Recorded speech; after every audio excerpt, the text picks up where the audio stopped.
नमस्कार, मैं हूं आशीष त्रिपाठी आपके साथ और बुलेटिन में सबसे पहले बात होगी एचयूटी के संदिग्ध आतंकियों के एक और खुलासे की, जिसमें भोजपुर कनेक्शन सामने आया।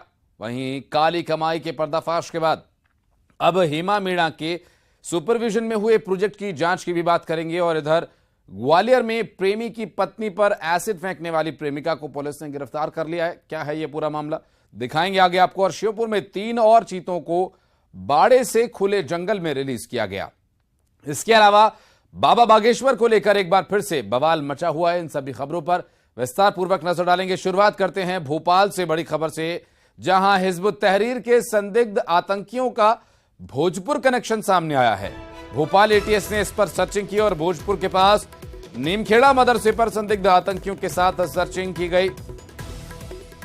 और सर्चिंग के चलते यहां पर पता चला कि आतंकी मदरसे में ट्रेनिंग दिया करते थे। ट्रेनिंग सेंटर यहां चल रहा था।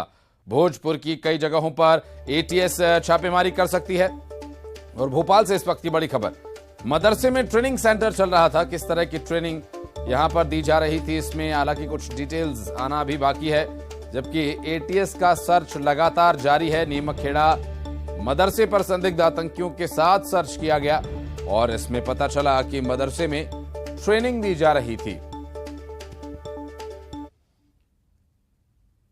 और भोपाल से बड़ी खबर आपको बता दें, जहां भोपाल में हेमा मीणा के सुपरविजन में हुए प्रोजेक्ट की जांच के लिए कमेटी बनी है। और 30 प्रोजेक्ट्स की गुणवत्ता जांचने के लिए यह कमेटी बनाई गई है। इसमें एमडी पुलिस हाउसिंग ने 15 दिन के अंदर रिपोर्ट मांगी है और 2 सदस्यीय कमेटी से 15 दिन के भीतर रिपोर्ट तलब की जा रही है। और लोकायुक्त पुलिस से साथ मिलकर पुलिस हाउसिंग कॉर्पोरेशन ने भी जांच शुरू कर दी है और भोपाल और आसपास के प्रोजेक्ट्स की जांच की जाएगी। तो धन की काली कुबेर बनकर बैठी अधिकारी पर अब एक्शन लगातार और गहराता जा रहा है। दरअसल हेमा मीणा के सुपरविजन में जो प्रोजेक्ट्स चलाए गए, जो प्रोजेक्ट्स किए गए, उन पर अब जांच होगी। 2 सदस्यीय कमेटी इस पूरे मामले की जांच करेगी और 30 प्रोजेक्ट्स इसके अंडर में हुए और इसके गुणवत्ता की जांच के लिए कमेटी बनाई गई है। एमडी पुलिस 15 दिन के भीतर 2 सदस्यीय कमेटी से रिपोर्ट मांगी है। और रंजना हमारी सहयोगी इस वक्त हमारे साथ मौजूद है। रंजना, हेमा मीणा के अंडर उनके सुपरविजन में 30 प्रोजेक्ट्स पर काम किया गया था, अब उनकी भी जांच होगी?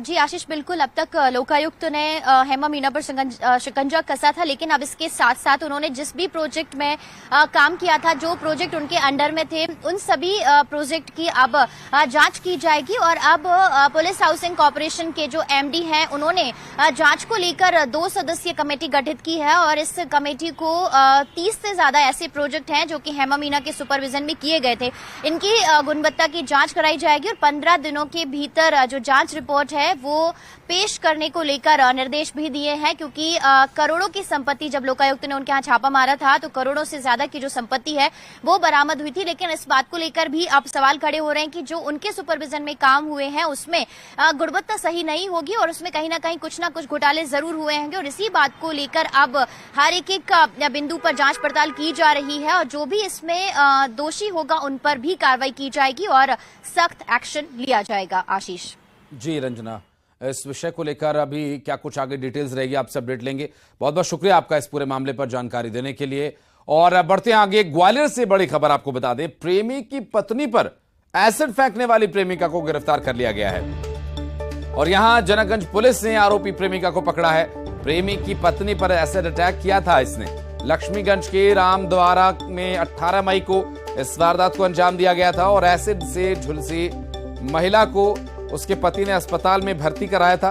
और दरअसल उस व्यक्ति की प्रेमिका ने शादीशुदा प्रेमी के खिलाफ रेप का मामला दर्ज कराया है। दरअसल जनकगंज थाना क्षेत्र का ये पूरा मामला है, जिसमें प्रेमी की पत्नी पर एसिड फेंककर उसे जलाने की कोशिश की गई और गंभीर रूप से झुलसी महिला को हॉस्पिटल में एडमिट कराया गया।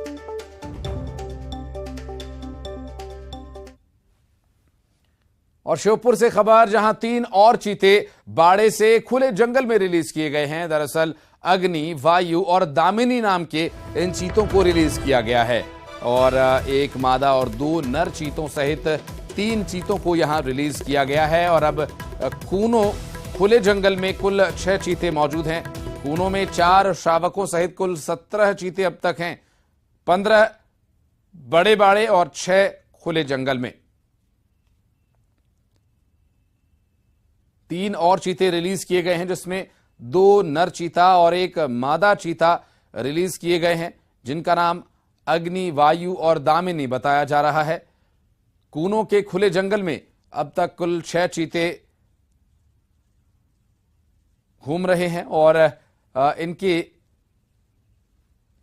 3 और चीतों को छोड़कर संख्या बढ़ाई गई है। श्योपुर से यह खबर हम आपको बता रहे हैं, जहां बड़े बाड़े और खुले जंगल में चीतों की संख्या कुल 17 हो चुकी है और 3 और चीते यहां रिलीज किए गए हैं खुले जंगल में। दीपक दंडोतिया हमारे सहयोगी इस वक्त हमारे साथ मौजूद हैं। दीपक, 3 और चीते रिलीज किए गए हैं, क्या कुछ हैं डिटेल्स इसके बारे में अपने पास?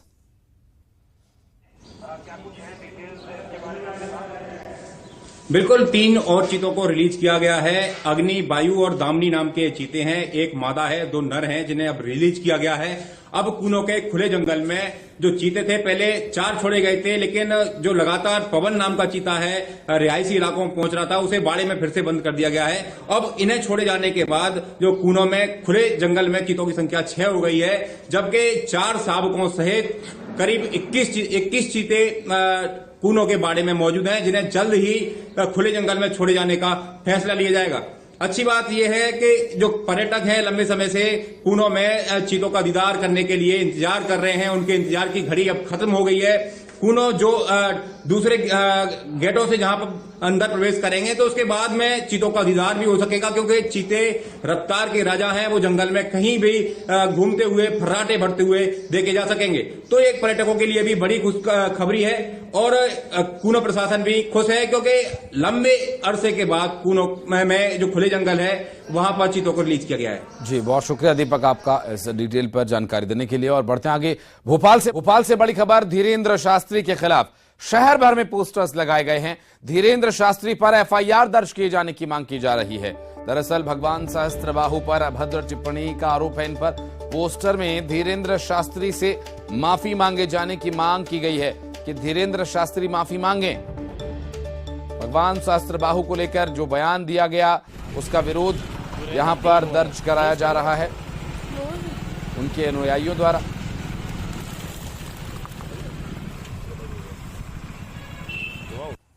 बागेश्वर धाम के पंडित धीरेन्द्र कृष्ण शास्त्री के बयान पर एक बार फिर से विवाद खड़ा हो गया है और भगवान सहस्त्रबाहु पर दिए बयान को लेकर एक बार फिर से विवाद लगातार गहराया हुआ है, जिसमें है वंश क्षत्रिय समाज ने पंडित धीरेन्द्र कृष्ण शास्त्री पर एफआईआर दर्ज कराने की चेतावनी दी और ये भी कहा है कि अगर वो अपने बयान पर सार्वजनिक रूप से मंच से माफी नहीं मांगेंगे तो फिर एफआईआर दर्ज कराई जाएगी। और आप देखेंगे कि इस तरह भगवान सहस्त्रबाहु पर अभद्र टिप्पणी को लेकर जो है वंश क्षत्रिय समाज के पोस्टर है पूरे शहर भर में लगे हुए हैं और आप देखेंगे कि यहाँ पर आपको ये जो बोर्ड ऑफिस चौराहा है वो पूरी तरह से इन्हीं पोस्टर से नजर आ रहा है, जिसमें इन्होंने जो क्षत्रिय समाज है उन्होंने पंडित धीरेन्द्र कृष्ण शास्त्री की जो बयान जो बात है उसको हेट स्पीच माना है और ये कहा है कि आप जल्द से जल्द इस पूरे मामले पर, इस पूरे बयान पर, इस पूरी बात को लेकर माफी मांगे, नहीं तो पूरे देश भर में एफआईआर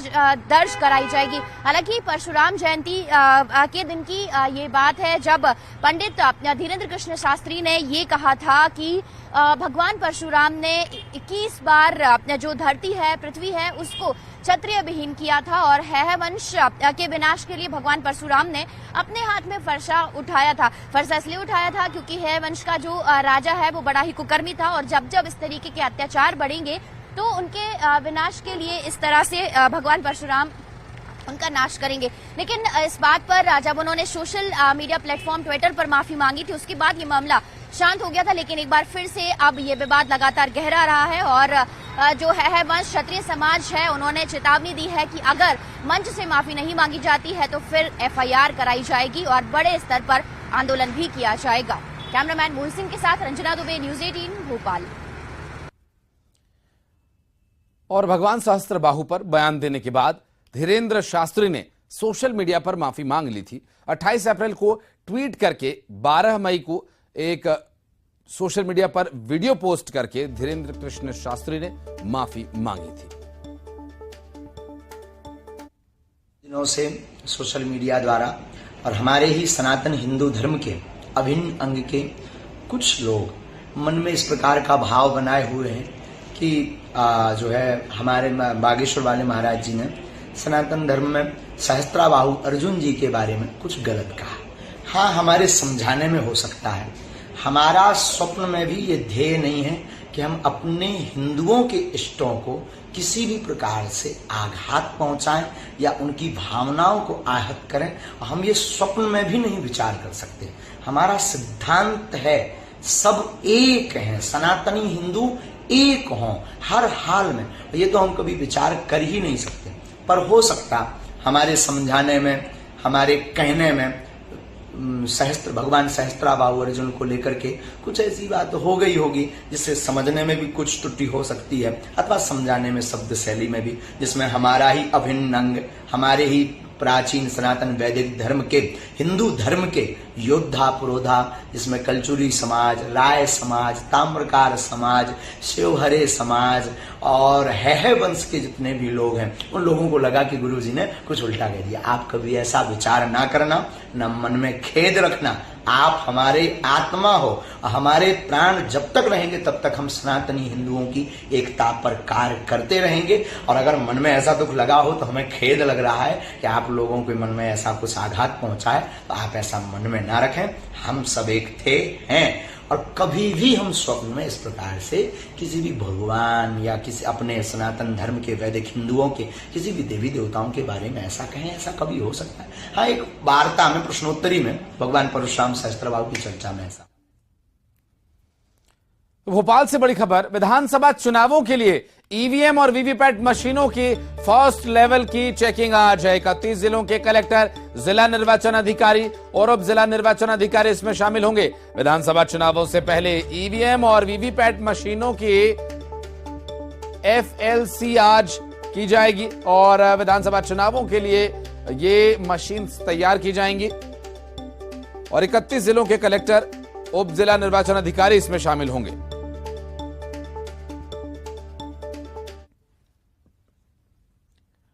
और उज्जैन के रेलवे के गोदाम में आग लगने का मामला सामने आया। दरअसल मक्सी रोड के पास बने गोदाम में आग लगी और आग लगने की खबर पर दमकल विभाग की टीम मौके पर पहुंची आग पर काबू पाने के लिए और दमकल विभाग की 3 गाड़ियों ने आग पर काबू पाया और गोदाम में रेलवे के जर्मन और लोहे के साथ साथ अन्य यहां पर उपकरण रखे थे और साथ ही रेलवे गोदाम में लगी इस आग को लेकर बुझाने का प्रयास किया गया 3 दमकल की गाड़ियों की तरफ से और ये आग बुझा ली गई है। मक्सी रोड के पास बने गोदाम में ये आग लगी थी। हालांकि आग कैसे लगी ये अभी तक स्पष्ट नहीं हो पाया है। आग लगने की खबर पर गाड़ियां मौके पर आग पर काबू पाने के लिए पहुंची। रेलवे के गोदाम में ये आग लगी थी। मक्सी रोड के पास ये गोदाम बना हुआ है। कैसे ये आग लगी, क्या कुछ इसके पीछे का कारण रहा, ये अभी तक स्पष्ट नहीं हो पाया है। उज्जैन से बड़ी खबर, रेलवे के गोदाम में आग लगने का ये मामला। अजय हमारे सहयोगी इस वक्त हमारे साथ मौजूद हैं। अजय, आग कैसे लगी थी और क्या है अभी ताजा स्थिति? जी देखिए, उज्जैन के मक्सी रोड स्थित जो रेलवे का गोडाउन है, यहाँ पर जो है जर्मन के और लोहे की सामग्री रखी हुई है। अचानक आग लगने का कारण अभी स्पष्ट नहीं हो पाया है कि आग किस कारणों से लगी है। फिलहाल रेलवे के कर्मचारियों को सूचना मिली थी, मौके पर जो है तत्काल जो है फायर ब्रिगेड पहुंची और उन्होंने आग पर काबू पाने का कार्य किया है। आग पूरी तरीके से बुझ चुकी है और उस पर आग पर काबू पा लिया गया है। फिलहाल ये अधिकारियों से बात हुई तो उनका यही कहना है कि आग लगने का अभी कारण स्पष्ट नहीं हो पाया है, फिलहाल पता किया जा रहा है। दूसरी बात यह है कि जो सामान रखा था उसमें कितना नुकसान हुआ है उसकी भी अभी आकलन किया जाना बाकी है। जी बहुत शुक्रिया अजय आपका इस पूरे मामले पर जानकारी देने के लिए। और सीसीटीवी कैमरे में कैद हुआ वो बदलापुर जो आपके भी रोंगटे खड़े कर देगा, जब 2 सगे भाई इंसान से हैवान बन गए, जो 1 मिनट में 42 बार वार करके एक शख्स को मौत के घाट उतार देते हैं। बेइज्जती का बदलापुर थर्राने वाला है।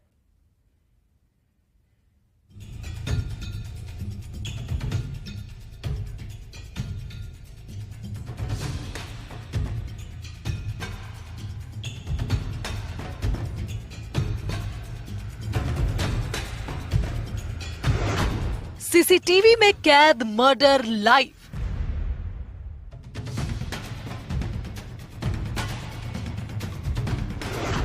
हैवानियत लाइव, हैवान लाइव।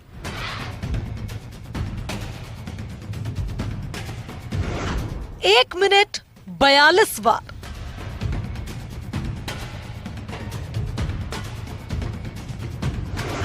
वो लाश को भी धमकाता है। बेइज्जती का बदलापुर।